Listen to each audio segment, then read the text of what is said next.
Old English period की शुरुआत Anglo section से हुई थी। तो एंग्लो सेक्सन कौन है? ये एंग्लो सेक्सन का मतलब क्या है? तो चलो मैं आपको अच्छे से समझाती हूँ। एंग्लो सक्सन ये एक ट्राइब है जो नॉर्थन जर्मनी से इंग्लैंड में आए थे। तो आप लोग समझ रहे होंगे कि नॉर्थन जर्मनी से, तो क्या ये जर्मन थे? तो दोस्तों इस बात का कोई प्रूफ नहीं है कि ये लोग जर्मन थे, पर हाँ, ये लोग अपने साथ जर्मनिक लैंग्वेज जरूर लेके आए थे।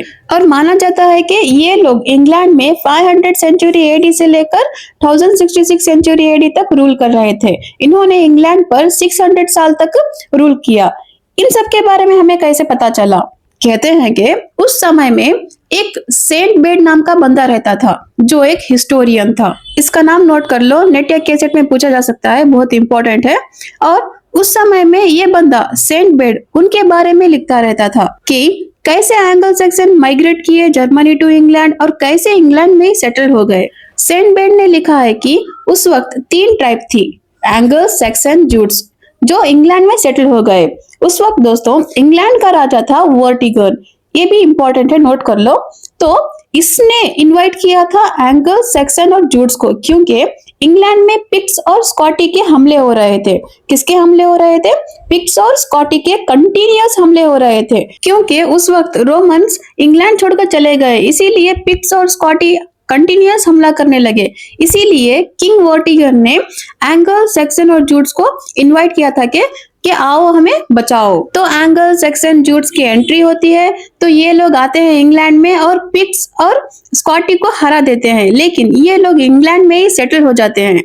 तो आप जानते हैं इन 3 ट्राइब्स में कौन कौन कहां कहां जाके सेटल हो गया। उस वक्त दोस्तों 3 इलाके बहुत फेमस थे, वेसेक्स, एसेक्स, सैसेक्स। यहाँ पे कौन सेटल हुआ था? यहाँ पे सैक्सन सेटल हुए थे, और उस वक्त सबसे पावरफुल किंगडम भी वेसेक्स था, इसको भी नोट कर लो। जबकि एंगल सेटल हुए थे East Anglia, Middle Anglia, Mercia and Northumbria. इन चारों इलाकों में एंगल सेटल हुए थे। जबकि जूट्स को सबसे कम इलाका मिला था दोस्तों, कैंट।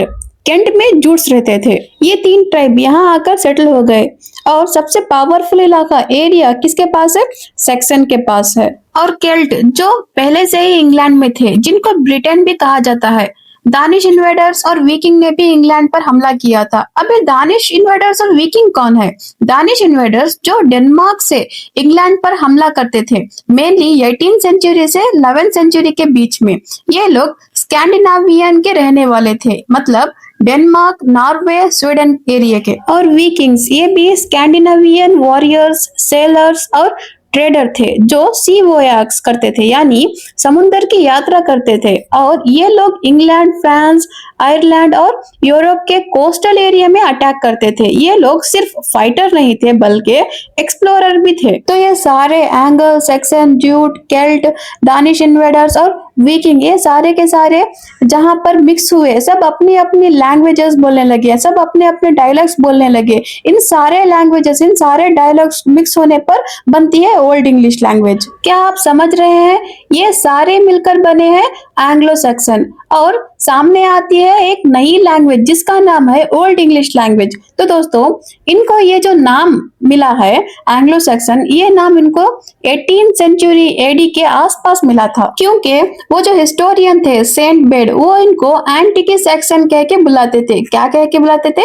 एंटिकी सैक्सन। और उन्होंने इनको ये नाम, उस वक्त एक राजा होता था एंग्लो सैक्सन का, उनका नाम था एंगल सैक्सोनम, उसके नाम पर दिया था। तो दोस्तों आज की डेट में हमें जो भी इंफॉर्मेशन मिलती है एंग्लो सैक्सन्स के बारे में, वो मिलती है एंग्लो सैक्सन क्रॉनिकल्स में। ये एंग्लो सैक्सन क्रॉनिकल्स पहले बिखरे हुए थे, इधर उधर थे, यानी पहले इनको अरेंज नहीं किया था, असेंबल नहीं था। तो उस वक्त एक राजा था किंग अल्फ्रेड, उन्होंने इसको असेंबल किया था, अरेंज किया था।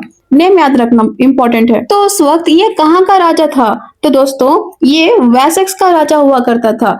मैंने आपको बताया था कि वेसेक्स सबसे पावरफुल किंगडम है एंग्लो सैक्सन्स के टाइम। और दोस्तों उस वक्त इस बंदे ने लिटरेचर, लिटरेसी और लर्निंग पर जितना फोकस किया था, शायद ही आज तक कोई राजा ने फोकस किया हो। तो ये बात नोट कर लीजिए कि उस वक्त लिटरेचर, लर्निंग पर किसी ने फोकस किया था, तो वो है अल्फ्रेड द किंग। और इन्होंने बहुत सारे वर्क्स पे ट्रांसलेट किए।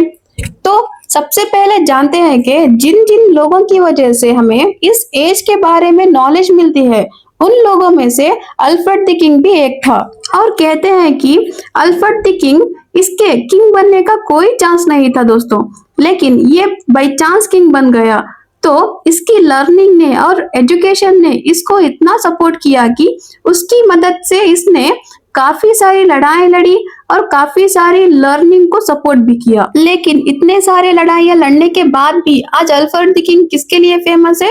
तो वो है अपनी लर्निंग की वजह से। इसने बहुत सारे स्कॉलर्स को मर्सिया से इनवाइट किया था दोस्तों, अपने आसपास के किंगडम से इनवाइट किया था कि आओ मेरे किंगडम में आ जाओ। और इसने लैटिन लैंग्वेज खुद से सीखी। बहुत बड़ी बात थी लैटिन लैंग्वेज खुद से सीखना। इसने बहुत सारे लैटिन बुक्स को ओल्ड इंग्लिश में ट्रांसलेट किया था, जिसकी वजह से आज हम ओल्ड इंग्लिश पढ़ पाते हैं। इसका रीजन है अल्फ्रेड द किंग। और भी बहुत कुछ है इनके बारे में बताने के लिए, जानने के लिए।